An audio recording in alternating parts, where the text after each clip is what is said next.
From on-course behavior so trashy it's embarrassing, to explosive confrontations that left everyone speechless. These are the ugliest zero-class moments in golf history. And first we start with one of the weirdest moments you'll ever see on a golf course. And it's courtesy of Keith Mitchell. He steps up to the tee, takes his swing, and instantly hates it. You can see it on his face. The ball veers right, not even close to the line he wanted. And that's when he completely loses it, slamming his driver into the turf so hard you'd think the ground owed him money. And just when it couldn't get any worse, it did. Right as his ball is sailing through the air, a loud air horn blasts across TPC Sawgrass. Play is officially suspended. The timing is almost comical. Mitchell throwing a tantrum while the course is literally shutting down around him. But here's the kicker. His shot counts. No mulligans, no redo. Did it cover? He asks his caddy, probably praying for a miracle. It did not, the caddy replies. It went in the water? Yes. Mitchell doesn't say a word. He just takes a slow, furious walk forward and slams the driver into the turf again, as if he's trying to break the course for daring to betray him. This wasn't just frustration. It was pure zero-class behavior, like watching a weekend hacker throw a fit. Only this time, it was at one of golf's biggest events with the whole world watching. Let's move on to number 15. Well, Oakmont doesn't just test your golf game, it tests your soul. And for Shane Lowry, it didn't take long for the place to chew him up and spit him out. His round started like a slow-motion car crash. Bogey on the first, double on the second, bogey on the third, and then another bogey on the fourth. By the time he tapped in for yet another bogey, the frustration had boiled over. Lowry looked like a man who'd had enough, muttering on a hot mic for the world to hear. Okay. But it didn't stop there. Moments later, after missing another putt, Lowry smacked his putter against the ground, his body language screaming, "Get me out of here." It was raw, unfiltered, and completely disrespectful to the game's usual code of composure. Oakmont had officially broken him. The day got worse. On the 14th hole, Lowry picked up his ball without marking it, a penalty so basic it's usually reserved for amateurs on a weekend scramble. He called it the stupidest thing I've ever done. But the damage to his round and his pride was already done. When he stormed off the green, Lowry took out his frustration on a microphone by slamming it into the turf. For Shane Lowry, Oakmont wasn't just a tough course. It was a battlefield he walked away from, beaten, bruised, and visibly fed up. Coming in at number 14, golf prides itself on respect. Respect for the game, the course, and your playing partners. But Charley Hull threw all of that out the window during the U.S. Women's Open when she decided she had zero time for Lexi Thompson's pace of play. Hull, known for her fast, no-nonsense style, was paired with Thompson and Nelly Korda. And by the 8th hole, she'd clearly had enough. As Lexi lined up her putt, Hull didn't even wait around. She walked straight to the 9th tee, sat down, and essentially said with her actions, "You're too slow and I'm not sticking around to watch it." It was a moment dripping with pure disrespect. Fans noticed immediately. Cameras caught Hull looking annoyed, muttering, and rushing between shots like she wanted to make a point. And she did, by flat-out refusing to engage with her playing partner. Lexi, for her part, later clapped back online, insisting they'd been waiting on every hole and that no one in the group was warned for slow play. But the damage was done. Hull's silent protest had already gone viral, with golf media exploding over the obvious tension. One fan summed it up perfectly. Charley Hull didn't just throw shade, she threw the whole tree at Lexi. This wasn't just impatience, it was a public snub, a play faster or I'm out message that turned one of golf's classiest traditions into a bit of a schoolyard drama. Next up, number 13. If Live Golf needed drama before its season finale, Brooks Koepka and Phil Mickelson delivered it on a silver platter. Brooks, captain of the leading team, walked into the pre-finale press conference with one major advantage: the right to handpick his opponent from any of the remaining 7 teams without a first-round bye. Sitting across from him was Mickelson, and the trash talk started faster than a Phil flop shot. Mickelson, with that trademark smirk, fired the first shot. "Pick me. Let's do a rematch of the 2021 PGA Championship," the same showdown where Lefty stunned the golf world, beating Brooks by 2 shots. But Brooks wasn't about to let him have the last laugh. The former world number 1 leaned into the mic and delivered a brutal jab. probably don't know this because you've never been #1 in the world. Ooh. That's true. That's true. When they finish at the end of the year, they give you a little trophy. Gloves so are I've got off. 2 of those, so I could bring one of them to show you if you'd like. Boom! A mic drop moment aimed right at Mickelson's legacy. For years, Mickelson's prime was spent living in Tiger Woods' shadow, peaking at world #2, but never hitting the top spot. Phil, never one to back down, fired right back with a dagger of his own. That's a beautiful green shirt. You have a green jacket. I do not. I will, though. Don't worry. I will. Ouch. If Brooks' world #1 flex was a jab, Mickelson's reference to his 2004 Masters win was a straight knockout punch.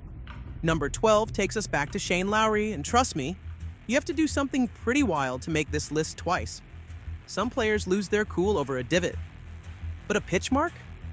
That's 100 times worse, and Lowry let everyone within earshot know exactly how he felt. It happened at the PGA Championship, when Lowry's drive found the fairway, but with a brutal twist. Instead of a clean lie, his ball ended up plugged into another player's pitch mark. For the pros, that's the golf equivalent of a slap in the face. But instead of handling it with composure, Lowry decided to make a scene. When the officials told him there would be no relief, no drop, play it as it lies, Lowry didn't just nod and move on. He argued, he tried to plead his case, going back and forth with the officials, clearly frustrated and convinced he was getting the short end of the stick. But the ruling stood. Lowry stepped up, took the shot from that crater of a lie, and it wasn't pretty. The ball came out poorly, and that's when he absolutely lost it, slamming his club into the turf with such force you could practically feel the ground shake. As if that wasn't enough, he barked out, "F this place." And later, after missing his par putt, he even flipped off his golf ball like the ball was somehow to blame for his mess. The whole episode screamed zero class. Arguing with officials, trash-talking the course, and throwing a tantrum like a weekend hacker? Not a good look for a major champion. Number 11 brings us to one of the most flat-out disrespectful moments you'll ever see at the Masters, and somehow it didn't end with security walking him out. Jose Ballester, just 21 years old and making his Masters debut, had the perfect chance to introduce himself as golf's next big thing. But instead of making headlines with his swing, he made them for something way more outrageous. It all started with a hat, an upside-down Sun Devils cap, a playful nod to his Arizona State days. Some fans laughed it off. Augusta? Not so much. But hey, a hat is harmless until it wasn't. Then came the moment that had social media in full meltdown mode. Mid-round, hole 13. Rays Creek? Ballester suddenly needed to go. But instead of walking 30 seconds to a restroom, he reportedly decided to handle his business right there. Yes, in Rays Creek. Augusta National's sacred water hazard. The same water where Masters' dreams have either soared or sunk, now turned into Ballester's personal bathroom. The reaction? Pure chaos. Fans were demanding an instant DQ. One angry post read, "Not only is that hat a crime, but this? Ban him for life." Another called it the most disgraceful thing ever done at Augusta. Ballester later tried to laugh it off, saying he completely forgot about the restrooms and joking it was one of the few claps he got that day.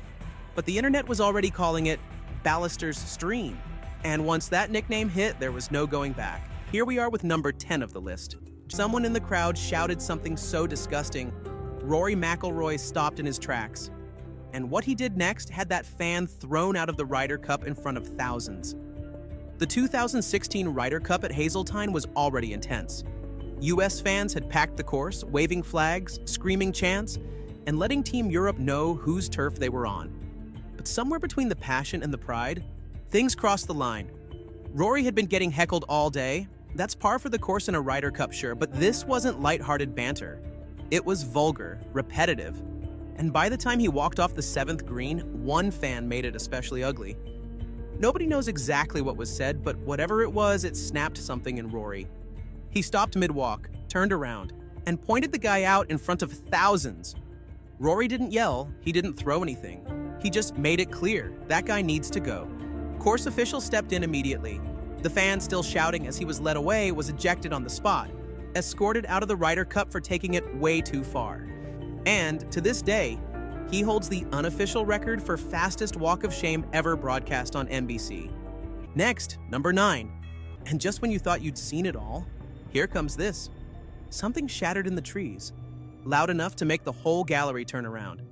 At first, nobody was sure what had happened. But seconds later, all eyes were on John Daly and a completely frozen fan standing in front of him. It was the first round of the 2008 Australian Open at Royal Sydney Golf Club. Daly had just pulled his tee shot into the rough near the 9th hole and was making his way through the trees to find it. He was already irritated, searching for his ball, trying to reset, and that's when a fan got way too close. A man named Brad Clegg stepped in with a camera, not from a distance, not subtle. He held it up just inches from Daly's face and let the flash go off. Daly didn't hesitate. He ripped the camera out of the guy's hands, turned, and smashed it against a tree. No words, no warning. Just a loud crack as the camera exploded into pieces. The fan stood there speechless, and Daly? He simply looked over and said, "You want it back? I'll buy you a new one." Later, he explained that the flash had burned his eyes, and it wouldn't have mattered if he was 10 under. He still would have done the exact same thing. And in a twist only John Daly could pull off, he wasn't punished. Turns out the fan wasn't even supposed to have a camera that close in the first place. So, no fine, no disqualification, and no apology. Just one broken camera and a new chapter in the legend of golf's most unpredictable man. Now this next one, he turned around with a look that shut down the entire gallery. Nobody expected Zach Johnson to lose it like that, but after what he'd just heard, he wasn't letting it slide. It happened during the final round of the 2024 Waste Management Phoenix Open. The scene was typical for Scottsdale. Loud music, beer flying, fans packed into every hole like it was a football game instead of a golf tournament. But as the day went on, something changed. Zach Johnson had been dealing with hecklers all afternoon. Not the funny, harmless stuff. This was different.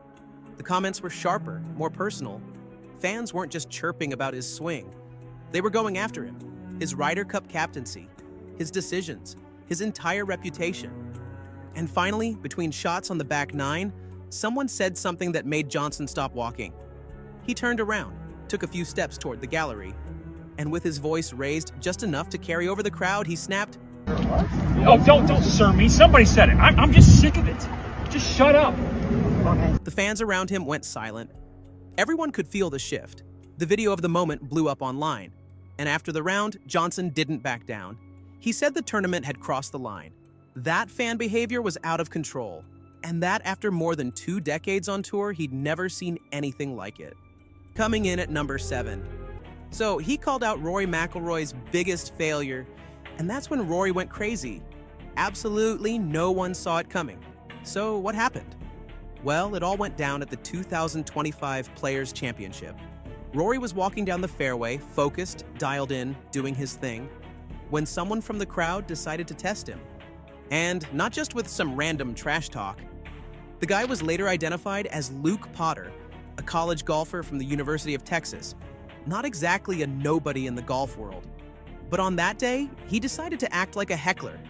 And not just any heckler, one who brought up the darkest moment of Rory's career. Don't choke like Augusta 2011, Rory. You still see those trees in your sleep? Rory didn't laugh, didn't look amused. At first he tried to ignore it, but Potter kept at it, holding up his phone and recording Rory from just feet away, still mocking that infamous Sunday meltdown at the Masters. That's when Rory snapped. He turned, walked straight toward Potter, and without saying a word, reached out and grabbed the phone right out of his hand. No warning, no hesitation, just took it. Then he turned his back and walked away, leaving Potter standing there like a kid who just got grounded in public. The whole thing was caught on someone else's phone, of course. The clip exploded online within minutes. People argued about who crossed the line. The heckler for bringing up ancient history, or Rory for snatching the phone like a bouncer taking keys from a drunk. So if you think you can poke them without consequences, think again.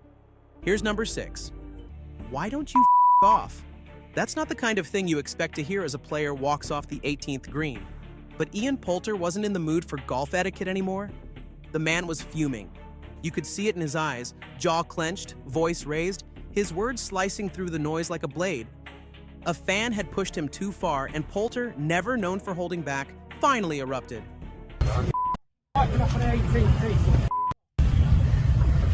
Right? The fan tried to play it cool, told him to relax. Wrong move. Poulter fired back again, louder this time. It wasn't performative, it wasn't some WWE promo for the cameras. This was real anger. Personal. The kind of anger that doesn't show up unless someone's been poking at you all day. Then came the warning. If it continued, the fan would be removed. No more second chances. Only after all that do you realize this wasn't some back nine meltdown. It happened after the round at the end of the final day at Live Golf Houston 2024. Poulter had just finished walking 18 holes in the Texas heat under pressure, with voices trailing him the whole way. And when he reached the end, someone had the nerve to chirp one last time. But here's the thing. When a guy like Poulter, known for intensity, passion, and Ryder Cup fire, tells you to back off, you probably earned it. You've made it to our top 5. One word. That's all it took for the entire gallery to go silent. And just like that, Zach Johnson became the center of the most uncomfortable moment at Augusta in 2024. The 12th hole at the Masters is legendary for beauty, for disaster, and for breaking the hearts of even the best. And on this particular day, it absolutely chewed up Zach Johnson and spit him out. A tee shot into Rays Creek, a chunked pitch, a lip-out putt, and he ended with a triple bogey. Johnson walked off the green with his head down and shoulders tight, and then, just as he passed by the ropes, right near a group of stunned spectators, he shouted something that wasn't exactly family-friendly. Off. Loud, sharp, clear enough to make jaws drop, and more than a few people thought he was yelling it at them. Phones didn't catch the buildup, but they definitely caught the moment. Clips flooded social media, debates sparked, and then Paige Spiranak chimed in. "You can't just scream at patrons at Augusta," she posted. "It's not a frat party, it's the Masters." The post exploded, thousands of likes, hundreds of replies. Suddenly, Johnson's outburst wasn't just a one-day story, it was the conversation in golf. Next up, number 4. Nobody expected fists to fly at a PGA Tour event. But when John Daly's ball came screaming into the group ahead, all hell nearly broke loose. It happened in 1994 at the NEC World Series of Golf. Daly, already known for his grip it and rip it style and unpredictable temper, was charging through the final round when things went off the rails. On one particular hole, Daly didn't wait. He launched his shot straight down the fairway, right into the group ahead. That group included pro golfer Jeff Roth, who barely had time to react as Daly's ball came crashing in dangerously close. Now, hitting into a group is one of those unspoken lines you just don't cross in professional golf. But this wasn't just a warning shot. This was reckless. Roth was furious. But before he could even respond, someone else stepped in. His father. That's right, Jeff Roth's dad came storming out like it was a bar fight in slow motion. He marched right up to Daly, and what followed was something straight out of a soap opera. Shouting, shoving, full-blown chaos. And Daly? He didn't exactly de-escalate. He stood his ground, chest out, shouting right back. The PGA Tour slapped Daly with a $13,000 fine and a suspension, citing conduct unbecoming of a professional. But by then, the damage was done. The clip made its rounds, the headlines exploded, and fans suddenly realized something. John Daly doesn't just play golf like a wrecking ball, he brings that same energy to the parking lot too. Sliding into number 3, it wasn't Patrick Reed who threw the first shove, but it sure felt like his entire team was ready for a street fight. At the 2019 President's Cup in Australia, things were already ugly. Reed had been battling more than just the course, fans were relentless. After his infamous rules controversy just a week earlier, he became the villain of the tournament. And the Australian crowd? They were loving every second of it. The jeers were brutal. Every hole, every shot, one fan after another lined up to take their turn. And eventually, someone said the wrong thing to the wrong guy, but it wasn't Reed who reacted. It was his caddy, and his caddy just so happened to be his brother-in-law. Kessler Corain had heard enough. According to him, the fan had been heckling nonstop, following them from hole to hole, trying to get under Reed's skin. And at one point, as they were walking off the green, the guy mouthed off again. Louder, meaner, and right in their face. That's when Kessler turned around and shoved the guy, straight up shoved him. No warning, no words, just hands. Security had to step in. The moment didn't last long, but it was caught on video and spread like wildfire. The PGA responded fast. Kessler was immediately suspended for the final day of the tournament, and Reed had to play without him on the bag. An awkward moment, to say the least. For number 2, we're back in 2022, and Rory McIlroy found himself facing not just a heckling fan, but a piece of technology that seemed straight out of a golf-themed episode of Black Mirror. The setting was the BMW Championship at Wilmington Country Club, Delaware, a tournament that was about to make headlines for reasons nobody could have ever predicted. McIlroy was lining up a crucial shot, his focus locked in despite the jeers of a particularly loud heckler in the gallery. But then, something strange caught his attention on the green. At first glance, it looked like a regular golf ball, but then it moved. Not rolled, but darted across the green, as if possessed by some mischievous spirit. And that's when the truth emerged. This wasn't just a golf ball, it was a remote-controlled golf ball, zipping erratically across the pristine green like a wayward robotic prankster. Somewhere in the crowd, an unseen puppet master held the controls, steering their tiny disruptor with precision aimed at one of the greatest golfers in the world. The ball, apparently programmed for maximum disruption, began following McIlroy around. But Rory wasn't having it. With the crowd watching in complete silence, he made his move. In one quick motion, he lunged for the ball like a hawk going after its prey. Without missing a beat, he turned, marched straight to the nearest lake, and chucked the thing into the water with the kind of frustration that said, "Enough of this nonsense." Last but not least, here's number 1. And we've got a moment where Bryson DeChambeau nearly found himself in a full-blown standoff with a fan. All because of this incident. Bryson DeChambeau might be one of the most polarizing figures in golf, but even his biggest critics had to respect what he did at the 2021 PGA Championship. It was the final round, and the energy was insane. DeChambeau had just walked off the 9th green, heading toward the 10th tee. A long par 5 that played perfectly to his power game. Fans crowded the ropes, all hoping to get a close look at the big hitter. In the middle of the crowd was a young boy, barely tall enough to see over the barrier, eyes wide as his favorite player passed by. DeChambeau tossed a ball in his direction. A quick, kind gesture that should have made the kid's day. But just as the ball was about to reach its target, an older man lunged forward and snatched it right out of the air. The kid froze. His excitement turned into disbelief. And Bryson? He saw the whole thing. He stopped walking and turned back toward the man, eyes locked in. For a second, it looked like he might walk straight into the crowd. The moment got tense. Real tense. The crowd around them went silent. Phones came out. The man, clearly embarrassed, tried to shrug it off, but Bryson didn't budge.